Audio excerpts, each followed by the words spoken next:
Hey everyone, welcome back to That Recovery Life PDX. I'm Jake. And I'm Maya. Today's episode is one of the most personal and practical we've ever done. How to tell your job you need time off for inpatient treatment. We know this is terrifying. You might be worried about losing your job, your privacy, your reputation. You might be thinking, what if they don't understand? What if I'm judged? But here's the truth. Asking for help is not weakness, it's strength. And today we're going to walk you through exactly how to do it, step by step with dignity, honesty, and your legal rights in mind. Let's start with prep. Before you walk into any office or send any email, you need to gather a few key pieces of info. Know your treatment plan. Where are you going? For how long? When do you expect to start and return? Review your company's policies. Look at your employee handbook. Check your sick leave, vacation time, FMLA, and short-term disability. Talk to your treatment center. They often have experience helping people navigate work absences.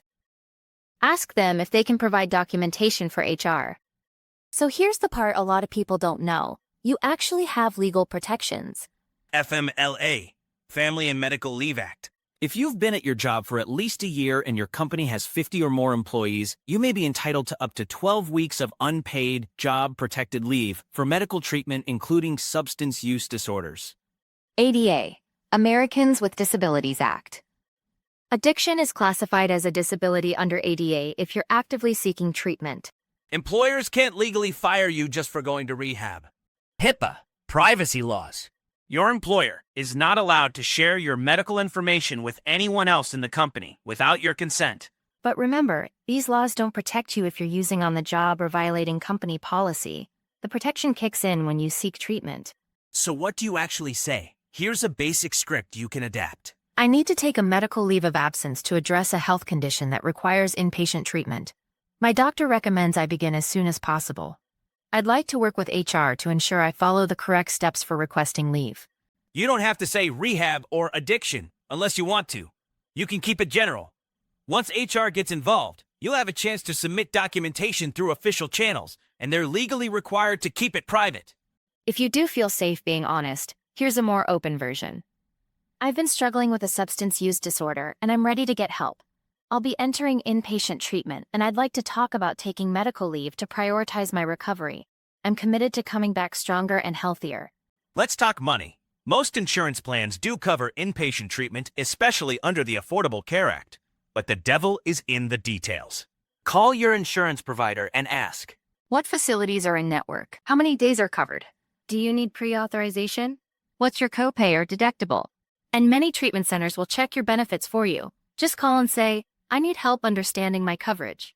This is tough, but not impossible.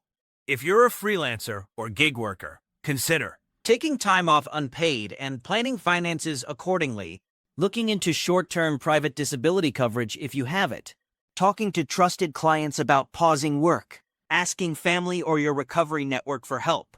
Okay, so you made it through treatment. Now you're facing that first day back. Maybe people know, maybe they don't. Either way, it can feel like walking into a spotlight. Here's how to handle it. Decide what you want to share. You don't owe anyone an explanation. A simple, I took time off for medical reasons is enough. Set boundaries. If people ask questions, you can say, I'm doing much better now. Thanks for understanding. Let's keep moving forward.